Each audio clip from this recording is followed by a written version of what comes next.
Everyone, मैं doctor प्रगति गुप्ता और आज इस वीडियो में हम जानेंगे कि इस्चेमिक स्ट्रोक और हेमरेजिक स्ट्रोक के बीच में क्या डिफरेंस है और इनके पीछे छुपे हुए कारण क्या है और सबसे इम्पॉर्टेंट पार्ट कैसे हम इनका इलाज कर सकते हैं, इनसे रिकवर हो सकते हैं और आगे के लिए प्रिवेंशन रख सकते हैं। तो आइए जानते हैं कि इस्चेमिक स्ट्रोक बेसिकली होता क्या है। जो इस्चेमिक स्ट्रोक है उसके अंदर हमारे ब्रेन के अंदर या तो कोई क्लॉट आता है या ब्रेन की ब्लड सप्लाई हैम्पर होती है किसी भी कारण से। कोई वहाँ पर ऑब्स्ट्रक्शन कॉज हो सकती है आपकी ट्यूमर की वजह से, या कोई ग्रोथ बन गया है या खून का थक्का जम गया है। तो अगर आपके ब्रेन तक अच्छे से ब्लड सप्लाई नहीं जाएगा तो ब्रेन तक जो न्यूट्रिशन है वो पहुंच नहीं पाता है, ऑक्सीजन ठीक से वहाँ नहीं जाएगी तो आपका ब्रेन का कुछ हिस्सा डेड होना स्टार्ट हो जाता है। और उस कंडीशन में आपको लक्षण क्या देखने को मिलते हैं, आपकी बॉडी की जो फंक्शनिंग है, जो ब्रेन का वो हिस्सा संभाल रहा था उसके ऊपर इम्पैक्ट देखने को मिलता है। तो आपके मसल्स के अंदर वीकनेस होनी स्टार्ट हो जाती है, उनकी जो मूवमेंट है उसके अंदर दिक्कत आनी स्टार्ट हो जाती है और आपकी कोऑर्डिनेशन ठीक से नहीं हो पाती। आपके बॉडी पार्ट्स के अंदर वीकनेस होनी स्टार्ट हो जाती है, आपका चलने फिरने में दिक्कत आती है या कंप्लीट लॉस ऑफ मूवमेंट भी इनिशियल फॉर द टाइमिंग देखने को मिलता है।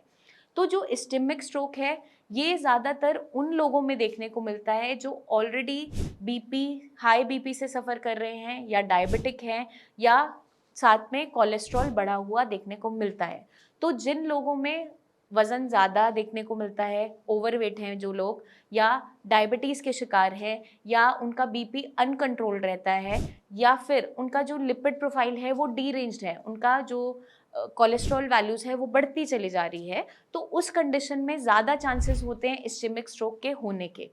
और जब भी किसी को ये कंडीशन क्रिएट होती है, आपके ब्रेन में खून का थक्का आया और फॉर द टाइम बीइंग वहाँ की ब्लड सप्लाई हैम्पर हुई, तो इसको देखते हुए एक मेडिकल इमरजेंसी तैयार हो जाती है, आपकी बॉडी की फंक्शनिंग अचानक से लॉस होनी स्टार्ट होती है। इसका इलाज किस तरीके से किया जाता है, इसके अंदर अगर इनिशियली आपका 3-4 आवर्स के अंदर एक इंजेक्शन दे दिया जाता है, आपका पहले एमआरआई सीटी स्कैन किया जाता है और उसके अंदर देखा जाता है कि खून का थक्का प्रेजेंट है या नहीं। तो अगर आप इनिशियल 3-4 आवर्स के अंदर हॉस्पिटल पहुंच गए हैं, सही टाइम पे आपको इलाज मिल जाता है, तो आगे इसका इम्पैक्ट कम होता चला जाता है। इसके अंदर बेसिकली आपको एक इंजेक्शन दिया जाता है जिसे हम कहते हैं टीपीए, जो मदद करता है जो आपका क्लॉट बना है उसको आगे इम्पैक्ट उसका कम करने में, प्लस एक ब्लड थिनर की तरह वो वर्क करता है। तो जो खून का थक्का जम गया है उसको पिघालने में मदद करता है, बट ये तभी कर सकते हैं अगर इनिशियल 3-4 आवर्स के अंदर हम हॉस्पिटल सही समय पे पहुंच जाते हैं। जो सेकेंड टाइप है वो है हेमरेजिक स्ट्रोक। हेमरेजिक स्ट्रोक अक्सर उन लोगों में देखने को मिलता है जिनका बीपी बहुत ज़्यादा बढ़ा हुआ रहता है, या फिर ये एक किसी एक्सटर्नल इंजरी की वजह से भी देखने को मिल सकता है।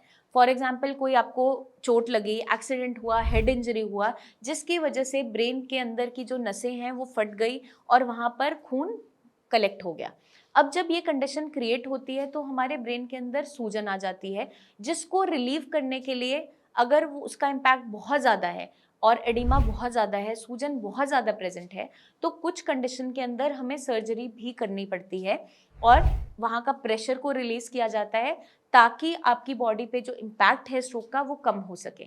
ये जो दोनों मैंने आपको कंडीशंस बताई, चाहे आपका इस्चेमिक स्ट्रोक था, चाहे हेमरेजिक था, और जो इनका इलाज था, जो ये आपको कंडीशन मैंने बताई कि ब्लड थिनर्स दिए जाते हैं या फिर आपकी सर्जरी की कंडीशन वहाँ पर देखने को मिलती है, ये आपका एक इमरजेंसी ट्रीटमेंट है। मतलब कि आपको स्ट्रोक हुआ, एकदम से आपको हॉस्पिटल रश किया गया, एमआरआई सीटी हुआ और उसमें पता चला कि क्लॉट था या हेमरेज था। तो इस तरीके का line of action, line of treatment रखा जाता है। बट एक बार जब आप डिस्चार्ज हो गए अस्पताल से, घर आ गए और आपकी जो बॉडी में वीकनेस आई है या आपकी मूवमेंट कम हो गई है, उसको दोबारा से रीगेन करने के लिए हम क्या करते हैं, एक रीहैब प्रोसेस को फॉलो करते हैं। रीहैब प्रोसेस के अंदर क्या क्या आता है, आपकी मेडिसिन आती है, आपकी एक्सरसाइजेज आती है, आपकी डाइट आती है। तो जब भी हम श्रेयास में पेशेंट को ट्रीट करते हैं, पेशेंट हमारे पास आता है, तो हम सबसे पहले उसका देखते हैं कि बेसिकली कॉज क्या रहा, किस कारण से उन्हें स्ट्रोक हुआ, जिसकी वजह से अब ये कंडीशन क्रिएट हुई है। उस कॉज को ध्यान में रखते हुए उनका लाइन ऑफ ट्रीटमेंट आगे डिसाइड किया जाता है।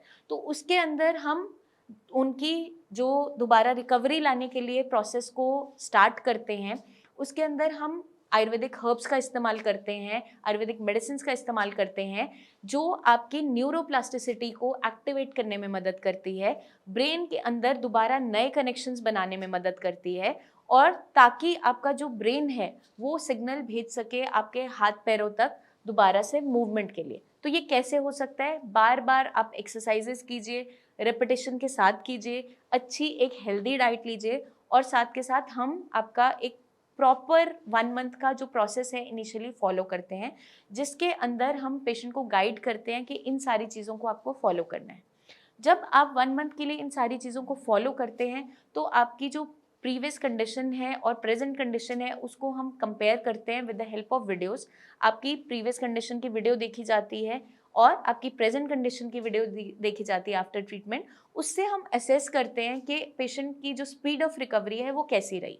क्योंकि कभी कभार क्या होता है, इनिशियल 1 मंथ के अंदर जब पेशेंट की रिकवरी आ रही है तो पेशेंट हाथ ऑलमोस्ट आप चेस्ट लेवल तक उठा पा रहे हैं, जब फिर से हमने वीडियो बनाई उसमें भी पेशेंट चेस्ट तक लेकर जा रहा है, बट उसका अगर एफर्ट उठाने का कम हो गया है, फॉर एग्जाम्पल पहले वो हाथ को इस तरीके से लिफ्ट करके चेस्ट तक लाता था और नेक्स्ट वीडियो में हम देखते हैं कि वो इजीली चेस्ट तक लेकर आ रहा है, लेवल जरूर सेम है लेकिन आपका एफर्ट कम हो गया है, that is a good sign of recovery. तो इसी तरीके से हम असेस करते हैं कि उसकी रिकवरी किस तरीके से आ पा रही है। आप चल रहे थे, आपकी चलने की स्पीड अब बेटर हो गई है, बैलेंसिंग बेटर हो गई है, या फिर आपको 2 लोग सहारा देकर चलाते थे लेकिन अब उन पर आपका बॉडी वेट ज़्यादा नहीं आता, वज़न उन पर कम आता है, आप खुद से बैलेंस कर पा रहे हैं, वो भी एक साइन ऑफ रिकवरी है। तो हमें ये समझना ज़रूरी है कि साइन ऑफ रिकवरी किस तरीके से देखने को मिलते हैं।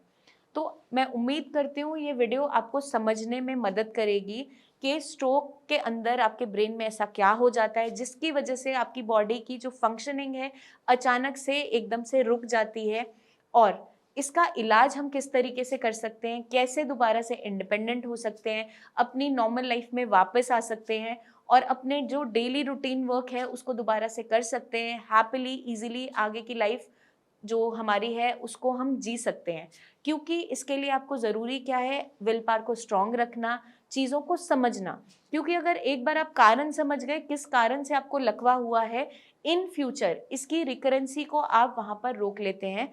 क्योंकि एक बार किसी को स्ट्रोक होता है तो उसके बाद दोबारा होने के चांसेस भी हैं। उसके लिए आपको अपनी एक हेल्दी लाइफस्टाइल में रहना बहुत इंपॉर्टेंट है। तो मैं उम्मीद करती हूँ ये वीडियो आपको मदद करेगी इन सारी कंडीशंस को समझने में, जानने में। आपके माइंड में कोई भी डाउट्स हो उनको पूछिए। नीचे दिए हुए नंबर्स पे आप हमारे टीम ऑफ डॉक्टर से बात करके हमसे कंसल्टेशन ले सकते हैं। पर्सनली आप आकर मिलना चाहें तो अपॉइंटमेंट लेकर आप क्लिनिक भी आ सकते हैं। और अपना खास ध्यान रखिए। Take care.